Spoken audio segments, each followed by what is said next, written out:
నమస్తే. నేను మీ ఎస్ఎస్‌పి భాస్కర్‌రావు. మీరు చూస్తున్నది ది ఫెడరల్ ఆంధ్రప్రదేశ్. ఇంట్లో 2 పూటల కాఫీ లేదా టీ తాగాలంటే ఆలోచన చేయాల్సిన పరిస్థితి ఏర్పడింది. అంతేకాదు పండుగల వేళ తీపి పదార్థాలు వండుకోవాలంటే వెనక ముందు మరోసారి ఆలోచన చేసే పరిస్థితి ఏర్పడింది.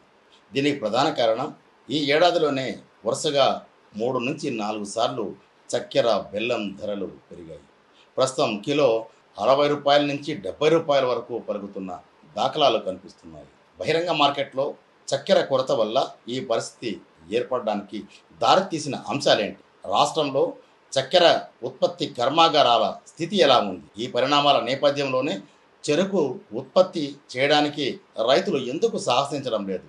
ఇవన్నీ వెరసి చక్కెర కొరతకు దారితీసిన వాతావరణం ప్రస్తుతం కనిపిస్తుంది. ఈ పరిణామాలపై రాష్ట్రంలో పరిస్థితి ఎలా ఉందో ఒకసారి మనం పరిశీలిద్దాం. నెల కిందటి వరకు కిలో రూ. 42 నుంచి 44 మధ్య ఉన్న చక్కెర ధర ప్రస్తుతం ఏకంగా 60 నుంచి రూ. 65 దాటింది. కొన్ని ప్రాంతాల్లో రూ. 70 కూడా విక్రయిస్తున్న వాతావరణం కనిపిస్తుంది. అంటే దాదాపు 50% పైగానే చక్కెర ధర పెరిగిందని. అలాగే బెల్లం ధర కూడా కిలోకు రూ. 75కు చేరినట్లు మార్కెట్ వర్గాల నుంచి తెలుస్తోంది. దీనిపైన సామాన్యులు కూడా తీవ్ర ఇబ్బంది పడుతుంటే చిన్న టీ అంగళ్ళు లేదా తీపి పదార్థాలు చేసే దుకాణాలదారులు కూడా తీవ్ర ఆందోళన చెందుతున్నారు.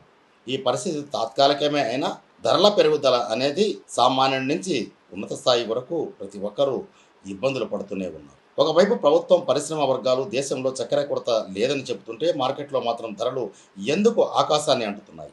ఏపీలో చక్కెర ఫ్యాక్టరీల పరిస్థితి ఎలా ఉంది? రైతులకు రావాల్సిన బకాయిలు ఎంత అనే పూర్తి వివరాలు ఈ కథనంతో తెలుసుకుందాం. రాష్ట్రంలో చక్కెర ధర పెరగడానికి దారితీసిన అంశాలేమిటో ఒకసారి చూద్దాం. మహారాష్ట్ర, కర్ణాటక వంటి ప్రధాన ఉత్పత్తి రాష్ట్రాల్లో కురిసిన భారీ వర్షాలు, ఉత్తరప్రదేశ్లో చెరుకు పంటకు రెడ్ రాట్ శిలీంధ్ర వ్యాధి సోకడం వల్ల చెరుకు దిగుబడి తగ్గింది. దీనికి తోడు ఉత్పత్తి అయిన చెరుకును ఇంధన రంగంలో ఇథనాల్ వైపు మళ్లించడం కూడా చక్కెర లభ్యతపై ప్రభావం చూపించిందని చెబుతున్నారు. దీనివల్ల పండుగల సీజన్ కావడంతో మార్కెట్లో డిమాండ్ పెరిగింది. ఇదే సమయాన్ని ఆసరాగా చేసుకుని కొంతమంది వ్యాపారులు నిల్వలు కూడా పెంచుకుంటున్నారని, తద్వారా ధరల మంటకు కారణమవుతున్నారని మాటలు వినిపిస్తున్నాయి. ఇది తాత్కాలిక సవాలు మాత్రమే. కొత్త క్రషింగ్ సీజన్ ప్రారంభం కావడం, దిగుమతుల నియంత్రణలో సడలింపు ఉండడం వల్ల రాబోయే రోజుల్లో కొంత మేరకు చక్కెర ధర తగ్గే అవకాశం ఉన్నట్లు అంచనా వేస్తున్నారు. ఆంధ్రప్రదేశ్లో చక్కెర కర్మాగారాల పరిస్థితి ఏంటి? ఇక్కడ వాతావరణం ఎలా ఉంది?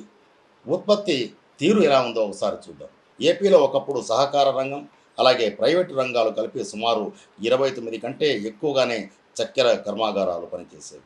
ఇందులో 10కి పైగా సహకార రంగంలో ఈ చక్కెర కర్మాగారాలే కావడం గమనార్హం. అందులో ఉమ్మడి విశాఖపట్నం, తూర్పుగోదావరి, పశ్చిమ గోదావరి, కృష్ణా, నెల్లూరు, చిత్తూరు జిల్లాల్లో ఈ కర్మాగారాలు విస్తరించి ఉండేవి. ఈ కర్మాగారాలకు సంబంధించి ఓ ఉదాహరణ చూద్దాం. చిత్తూరు జిల్లాలో ఉమ్మడిగా 3 ప్రధాన సహకార చక్కెర కర్మాగారాలు చిత్తూరు నగరికి సమీపంలోని నిండ్ర, అలాగే ఎస్ఆర్పురం పరిసర ప్రాంతాల్లో నిర్వహించేవారు. కానీ సరైన నిర్వహణ లేక నష్టాలు రావడం వల్ల ప్రస్తుతం చిత్తూరులో సహకార చక్కెర కర్మాగార పనితీరు దాదాపు స్తంభించిపోయింది. అలాగే నగరికి సమీపంలోని ఎస్ఆర్పురం వద్ద మాత్రమే కొంత మేరకు చక్కెర కర్మాగారాన్ని పనిచేస్తూ రైతులకు కాస్త ఊరట ఇస్తున్నారు. ఇదిలా ఉంటే రాష్ట్రంలో మెజారిటీ సహకార చక్కెర ఫ్యాక్టరీలు మూతపడడంతో ఉత్పత్తి గణనీయంగా పడిపోయింది. ప్రస్తుతం ప్రైవేట్ రంగానికి చెందిన కొన్ని మిల్లులు మాత్రమే పరిమితంగా పనిచేస్తున్నాయి. ఈ పరిశ్రమలు మూతపడడం అనేది చెరకు ఉత్పత్తికి, ప్రధానంగా సాగు చేయడానికి రైతులు సాహసించలేని పరిస్థితి ఏర్పడింది. దీంతో ప్రత్యామ్నాయ పంటల వైపున మొగ్గు చూపుతున్నారు. చెరకు సాగుబడి చేసి ఫ్యాక్టరీలకు తరలించిన బకాయిల కోసం కూడా వేలాది మంది రైతులు నిరీక్షిస్తున్న పరిస్థితి ప్రస్తుతం ఉంది. ఫ్యాక్టరీలు మూతపడడం, మద్దతు ధరలు లేకపోవడం, ఏళ్ల తరబడి రైతులకు బకాయిలు చెల్లించాల్సిన తీరు కూడా ఎక్కువగా ఉంది. ఇందులో వందల కోట్ల రూపాయలలో పెండింగ్లో ఉండడంతో రైతులు ప్రత్యామ్నాయ పంటల వైపు మొగ్గు చూపారు.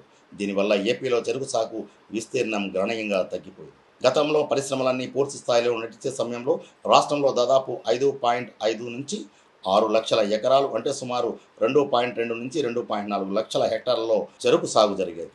కర్మాగారాల మూత, చెరకు బకాయిలు నిలిచిపోవడం, గిట్టుబాటు ధర లభించకపోవడం వల్ల ఏపీలో చెరకు సాగు విస్తీర్ణం 70% పైగా పడిపోయింది.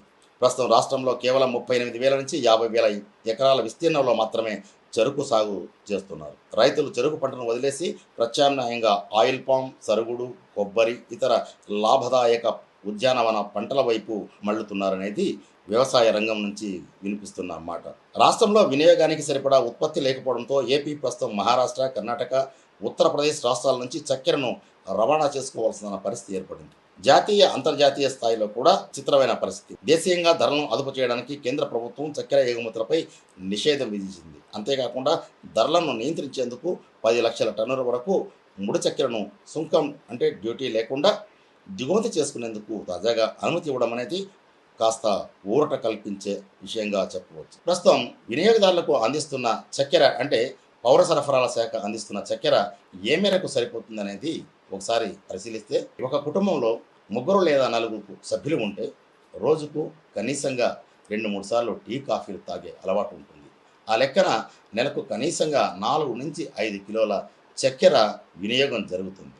కానీ పౌర సరఫరాల శాఖ మాత్రం నెలకు అరకిలో 20 రూపాయల వంతున అందిస్తోంది. ఆ లెక్కన కిలో చక్కెర 40 రూపాయలు పలుకుతున్నట్లు ప్రభుత్వం దుకాణాల ద్వారా విక్రయిస్తున్న తీరే స్పష్టం చేస్తుంది. అరకిలో చక్కెర ఏ మేరకు ఒక కుటుంబానికి సరిపోతుందనేది కూడా ఇక్కడ ఒక ప్రశ్న. ఈ పరిస్థితుల్లో గత్యంతరం లేని స్థితిలో వినియోగదారులు బహిరంగ మార్కెట్లో అధిక ధరలకు అంటే 60 నుంచి 65 రూపాయల వరకు చెల్లించి కిలో చక్కెర కొనుగోలు చేయాల్సిన పరిస్థితి అనివార్యమైంది. అసలు రాష్ట్రంలో ఉత్పత్తి అయ్యే చక్కెర అంటే చెరుకు సాగుబడి, అలాగే ఈ చెరుకు కర్మాగారాలకు వస్తే అక్కడ ఉత్పత్తి చేసే చక్కెరను రాష్ట్ర ప్రభుత్వం ఎలా సేకరిస్తుందో ఒకసారి పరిశీలిద్దాం. ఆంధ్రప్రదేశ్ సివిల్ సప్లైస్ కార్పొరేషన్ ద్వారా ప్రభుత్వం బహిరంగ టెండర్స్ను పిలుస్తుంది. తక్కువ ధరకు నాణ్యమైన చక్కెర సరఫరా చేసే జాతీయ, స్టేట్ లెవెల్ సప్లయర్స్ నుండి టెండర్ల ఆధారంగా చక్కెరను సేకరించి చౌక దుకాణాలకు సరఫరా చేయడం అనేది ఒక నిరంతర ప్రక్రియగా సాగుతుంటుంది. కానీ ప్రస్తుతం బహిరంగ మార్కెట్లో చక్కెర ధరలు పెరగడం, అదే స్థితిలో అవసరాలకు తగిన రీతిలో చక్కెర ఉత్పత్తి చేయడానికి అవసరమైన పరిశ్రమలన్నీ మూతపడిన నేపథ్యంలో బహిరంగ మార్కెట్లో తరచూ చక్కెర లేదంటే బెల్లం ధరలు ఆకాశాన్ని అంటుతున్నాయి. ప్రస్తుత సీజన్లో కూడా ఇదే పరిస్థితి నెలకొంది. అంటే ఈ సీజన్ ప్రారంభమై మళ్ళీ చెరుకు క్రషింగ్ సీజన్ ప్రారంభమయ్యే వరకు ఈ ధరలు తీవ్రంగానే ఉంటాయని మార్కెట్ వర్గాలు అంచనా వేస్తున్నాయి. ఇది స్థానిక ఫ్యాక్టరీలు మూతపడడం, చెరుకు సాగు తగ్గడం, జాతీయ స్థాయిలో మారిన సమీకరణలే నేడు ఏపీలో చక్కెర ధరల పెరుగుదలకు ప్రధాన కారణాలు. ప్రభుత్వం రేషన్ కోటాను పెంచడంతో పాటు నిల్వదారులపై కఠిన చర్యలు తీసుకుంటేనే సామాన్యుడికి ఉపశమనం కల్పిస్తుందనేది ఓ అంచనా. అంతేకాకుండా చక్కెర ధర ఆకాశాన్ని అంటుతున్న నేపథ్యంలో రాష్ట్ర ప్రభుత్వం ప్రత్యేకంగా రైతు బజార్ల ద్వారా సబ్సిడీ ధరలకు చక్కెర లేదా బెల్లం విక్రయించడానికి ప్రత్యేక కేంద్రాలు ఏర్పాటు చేస్తే మినహా బహిరంగ మార్కెట్లో దోపిడీని నివారించడం సాధ్యం కాదనే మాట కూడా బలంగా వినిపిస్తుంది. ఇది చక్కెర ధర పెరగడానికి దారితీసిన అంశం. ఈ కథనంపై మీ అభిప్రాయాలను కామెంట్ బాక్స్లో తెలియజేయండి. మరో ఆసక్తికరమైన కథనం కోసం చూస్తూనే ఉండండి the federal Andhra Pradesh. SSV Bhaskar Rao, federal correspondent, Tirupati.